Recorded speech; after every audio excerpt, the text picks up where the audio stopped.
It's been a bad day in court for Prince Harry, as he's warned by the judge he will lose against the Daily Mail.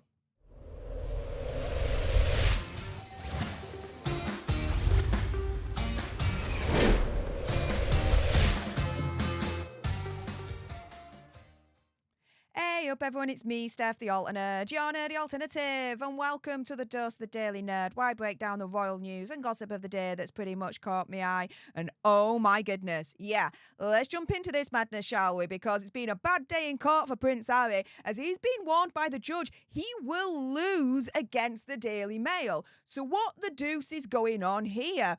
So the judge has warned Prince Harry's lawyer not to make any unfounded allegations in the case against the Daily Mail. And so he warned both Prince Harry and Doreen Lawrence that they were not to make any unfounded, quote, serious allegations. Now, Mr. Justice Nicklin is presiding over this case, and he said their accusations of phone hacking, burglary and bugging needed to be backed up with admissible evidence, or they need to withdraw their allegations and take the L against the Daily Mail. And so yesterday he set a trial date for January the 14th, 2026. So not next year, but the year after. The judge said at least one of the allegations in the case could be career ending and give rise to potential criminal proceedings. So it couldn't be more serious. He also told the barrister, David Sherborne, who is representing both Prince Harry and Baroness Doreen Lawrence, that as part of general case management, that when serious allegations are made, first, it has to be necessary for them to be included, and secondly, it has to properly and fairly reflect the underlying material. Essentially, you know, when you make serious allegations, don't just throw everything at the wall and see what sticks. It's got to properly and fairly reflect the underlying material.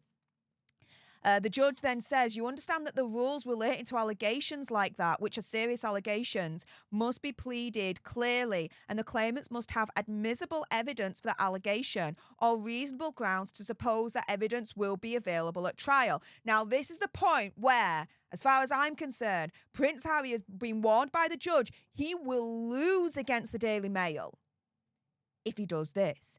If no other evidence is available at trial, the judge says, it has to be withdrawn. I told you guys, this has been a bad day in court for Prince Harry. I'm telling you right now. Now, Mr. Sherborne replied saying, I want there to be no understanding about the rules. I'm well aware of them. And so it's emerged in written submissions to the court that Baroness Lawrence launched a legal battle after Prince Harry sent her a text message in January 2022, claiming there was information she would want to know about. A few days later, she met Hazard's barrister, Mr. Sherborne, but Harry's text message is now missing, the court has heard. And so if you guys want to know a little bit more about that situation, then check out my Daily Nerd that I released a couple of hours ago. I'll link it in the description bar below, and it'll be towards the end of this video as well. The publisher has submitted defences to the claims to the High Court earlier this year, explaining the legitimate sources for each article, including in one case naming a former Home Secretary as being the source of a story. Now, we've seen this happen before. Remember last year when Prince Harry took the stand with his lawsuit against the Mirror, the publisher of the Mirror newspaper? And he was like, oh, you could have only got this story by bugging me or hacking my phone, this, that and the other. The Mirror barrister wiped the floor with him. It was a bloodbath on the stand for Prince Harry, because the barrister for Mirror turned around and he was like, no, actually, this story was published like a week ago, a couple of days ago, in another separate publisher that we don't own. The story was already out. There was one instance where they turned around and he was like, the story came from you, mate. You spoke to the Associated Press the other week. That's where we got the story from. It's interesting how history is repeating itself here, where the Daily Mail is literally using the same defence, quite rightly so. We haven't hacked anything. We got the information from all the legitimate sources. What the deuce, mate? Now, Prince Harry and Baroness Lawrence and others are also making a very serious allegation, alleging that the Mail executives lied to the Leveson inquiry into press standards in 2011 and 2012. Now, yesterday, Mr. Justice Nicklin, the judge presiding over this case, told Hazard's barrister, quote, "You'll appreciate the difference between evidence which is subsequently demonstrated not to be correct and a lie. A lie is knowing you are telling an untruth, telling something that you believe to be true but later proves to be untrue." And Mr. Sherborne finishing off his sentence for him saying it's not a lie. The judge is like, dude, you better not be lying. You better not be lying about the Mail executives telling porcupines to the Leveson inquiry. To me, that's a warning. Also, not only to Prince Harry, but to his barrister. Being like, if you lie in my court, I will take your wig. You won't be getting it back. The judge also wanted the claimants that, the judge also warned all the claimants, including Prince Harry, that he would not allow them to turn their case into a public inquiry. And so the next stage of this particular case against the Daily Mail involves each side disclosing messages and documents they hold which could be relevant to the other side, essentially an element of discovery here. And so Mr. Sherborne said the claimants had concerns that the newspaper would not disclose all relevant documents. He asked the court to intervene to help ensure the complete universe of documents in the publisher's possession were searched for any information that might help his clients, which, to be fair, is pot calling the kettle black. It's cheeky of him to argue that point when the message between Hazard and Baroness Doreen Lawrence, where Hazard was like, you might want to join in on this. I've unearthed some information that you might want to know about. That message has disappeared, lost, deleted. We don't know. The judge actually should be saying to Mr. Sherborne, hey up, we got concerns that you're not going to be disclosing all relevant documents and information. Because where's that text message? Where's that text message, mate?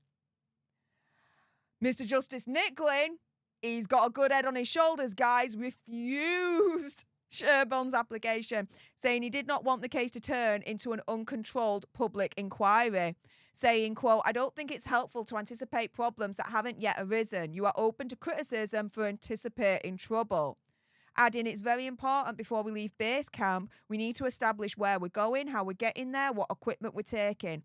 And what we are not doing is setting off on a sunny afternoon and saying, let's see what we can find." In other words, get your own damn evidence in order and don't try and use discovery to try and get the evidence that you need to win against the Daily Mail. It don't work like that.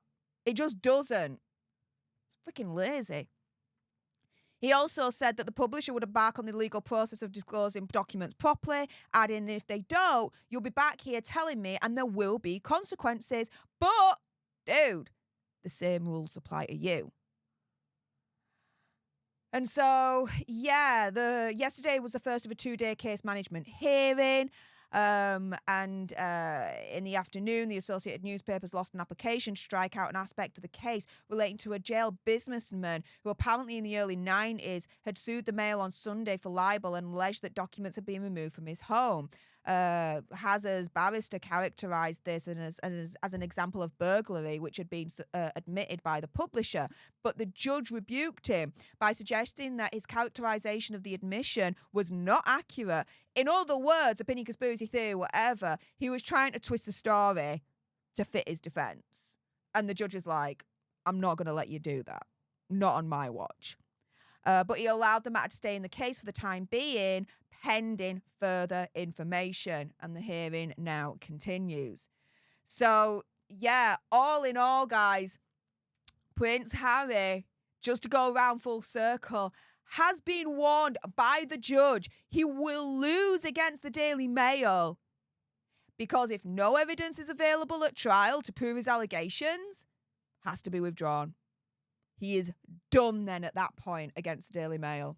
With that being said, if you appreciated this video and you want more, and believe me, of course, there's going to be more, you do not want to miss my next video, then make sure you subscribe to join our alternate tribe, because I'll be honest with you, help us now get to 1 million so we can also get that gold play button right there and hopefully cause a Meghan Markle meltdown on Instagram. Like, share, comment down below your opinion, conspiracy theory, whatever. Also, as well, if you've got some very strong opinions about Prince Hazard's bad day in court, and I bet you do, then make sure you send me a super thanks. It's just below this video right here. We can have a conversation about this because it does guarantee a response from me.